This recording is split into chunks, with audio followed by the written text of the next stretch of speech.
books inscriptions, made of tanned skin of the Negro whose execution caused the War of Independence, was a cynical marketing ploy meant to entice buyers with its association with the American Revolution. Warren cared little for the symbolic significance. His goal was to line his pockets with gold.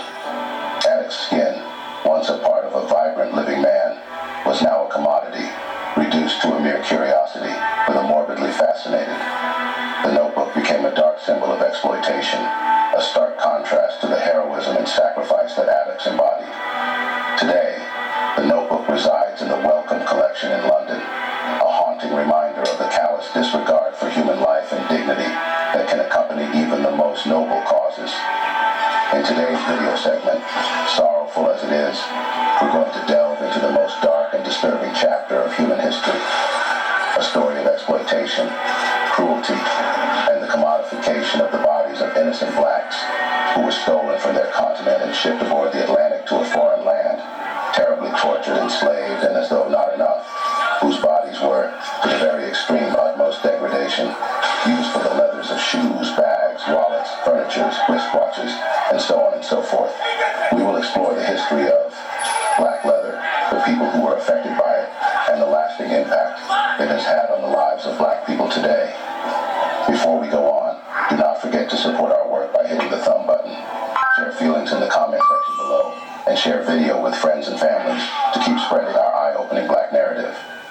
Also, kindly subscribe to stay tuned in if you are yet to. Let us dive in. Imagine to ever learn that the skin of certain humans were at a time harvested like animal hide, processed into leather, and turned into everyday goods.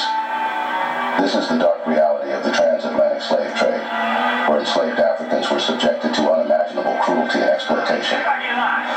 In the early 19th century, a disturbing practice emerged in the transatlantic slave trade, where the skins of enslaved Africans were harvested and treated like animal hide to create leather goods.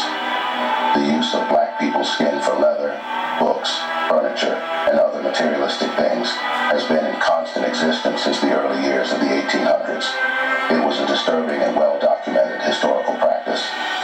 During this time, enslaved Africans and African Americans were subjected to unimaginable cruelty, and their skin was harvested after death or killing to create leather goods. This practice was particularly prevalent in the southern United States, where slavery was most prominent. Between 1526 and 1867, over 12 million enslaved people were forcibly brought to the Americas, with several million others dying during the brutal journey. Little were we told that those blacks who had died in the Middle Passage, whose bodies weren't discarded into the Atlantic, were preserved to further accomplish the inhumanity and barbarism towards the black race. They had been turned into black leather, a term used to describe the skin of enslaved people, tanned and treated to create shoes, belts, saddles, and even book bindings. This shocking practice was not only a manifestation of the dehumanizing nature of slavery, but also a lucrative industry that profited from the suffering of others. The process of making human leather was gruesome, with enslavers harvesting skin and treating it with chemicals and processes similar to those used for animal leather. This practice, known as the black leather, started in the Americas, particularly in the southern United States, where slavery was rampant. The use of human skin was first documented in the early 1830s, and it later gained momentum in the 1840s and 1850s as the demand for exotic leather goods increased. This practice was mostly prevalent in the southern United States, where slavery was most prominent. Enslavers would tan and treat the skin of these black individuals to create various leather products, including book bindings, wallets, belts, saddles, and shoes. This process was widely accepted and even advertised in newspapers and catalogs, with some companies specializing in Negro leather or black leather goods.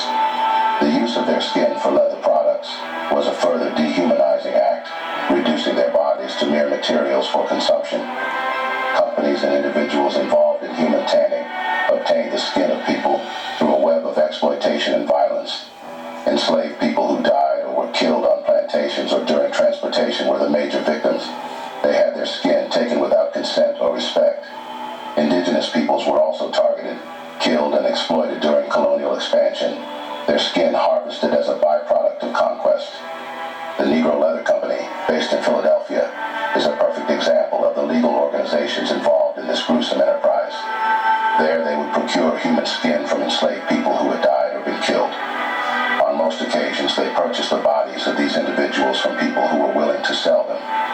slave owners at high prices. After purchase, they'll clean and prepare the skin, removing flesh and fat, and soak it in water or a solution to soften it. The skin would be scraped or de-haired to remove excess hair or tissue before being treated with tanning agents like vegetable or mineral tannins. Once tanned, the skin would be softened and conditioned with oils or waxes to make it supple and workable. The company would then cut and craft the human leather into various products, such as book bindings, wallets, or belts. These products would be finished with additional treatments like dyeing, embossing, or applying protective coatings. Ever heard of the word anthropodermic bibliophagy? This is the word for the act of binding books with human skins. On hearing this, I bet the questions going on in the minds of some of you watching out there are, is there any such thing? Why would someone make these? What's in between the book covers used? Whose skin is it? What do they smell like? However, here are a few examples of books, among several others, that were binded with the skin of enslaved black individuals. Number 1. A copy of the book, Narrative of a 5 Years Expedition Against the Revolted Negroes of Suriname, authored by John Gabriel Stedman, 1796, was binded by the skin of an enslaved African man named Hottentot. Number 2. A book titled The Poems of Thomas Gray, 1798, was bound in the skin of an enslaved person believed to be from the Caribbean. Number 3. The skin of an enslaved woman was used to bind a copy of The History of Jamaica, 1774, by Edward Long. Number 4. A book titled A Treatise on the Diseases and Management of Negroes, 1795, was bound in the skin of an enslaved person, highlighting the cruel irony of using enslaved people's skin to discuss their medical treatment.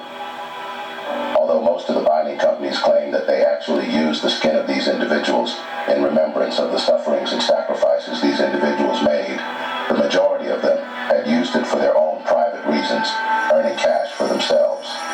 This practice was mostly common amongst doctors, since they usually had the fastest way to get cadavers. In the 18th and 19th centuries, some doctors and medical professionals were involved in the use of human skin, particularly blacks, for leather products, including bookbinding, through various means. They supplied skin from deceased black patients, often without seeking the consent of the person's families. These whites did not only use the bodies of their enslaved blacks for leather, but also the skins of black executed prisoners were not left out. They would bound their own books and manuscripts in tanned human skin, seeing it as a rare and exotic material. These evil white entrepreneurs did even advertise their services, offering to bind books in Negro skins, and were never out of customers flocking in their numbers. These medical personnel saw the skin of blacks as a commodity, rather than treating it with dignity and respect. They felt that blacks were in no way different from animals, so they ought to be treated as such. This practice was a reflection of the dehumanizing attitudes prevalent during the time, particularly towards marginalized groups. The involvement of medical professionals in this practice is a disturbing aspect of medical history. According to a report from the Philadelphia paper called The Mercury, an incredible report was released in the month of March, the 17th, 1888. It recounts the author's interaction with a man who proudly wore some shoe crafted from the Negro skin. The writer lists his acquaintance with various people who had the Negro skin, cigarette cases, slippers, and matchbook covers, suggesting that he was either taking liberties or ran in some deeply troubling circles. I remember that 2 or 3 years ago, I incidentally referred to a prominent physician of this city wearing shoes made from the skin of Negroes. He still adhered to that custom, insisting that the tanned hide of an African makes the most enduring and the most pliable leather known to man. He obtains the skins from the bodies of Negroes which have been dissected in one of our big medical colleges. According to him, the best leather is obtained from the thighs. The soles are formed by placing several layers of leather together. The skin is prepared by a tanner at Wommeldorf, 16 miles from Reading. The shoes are fashioned by a French shoemaker of this city, who knows nothing of the true character of the leather, but who often wonders at its exquisite smoothness and says that it excels the finest French calf skin. The doctor's shoes always exhibit a peculiarly rich illustriousness in their blackness. He assures me that they never hurt his feet. The new pair he was using when I last saw him emitted no creaking sound, and appeared as comfortable as though they had been worn for a month. Their predecessors, he told me, had been in constant use for 8 months. He obtains the skins from the bodies of Negroes which have been dissected in one of our big medical colleges. The best leather is obtained from the thighs. The soles are formed by placing several layers of leather together. Do not for a moment think that this doctor presents an exceptional case of one who puts human skin to practical use. Medical students frequently display a great variety of articles in which the skin or bones of some dissected mortal has been gruesomely utilized, and in bursts of generosity they sometimes present these to their friends, who prize them highly.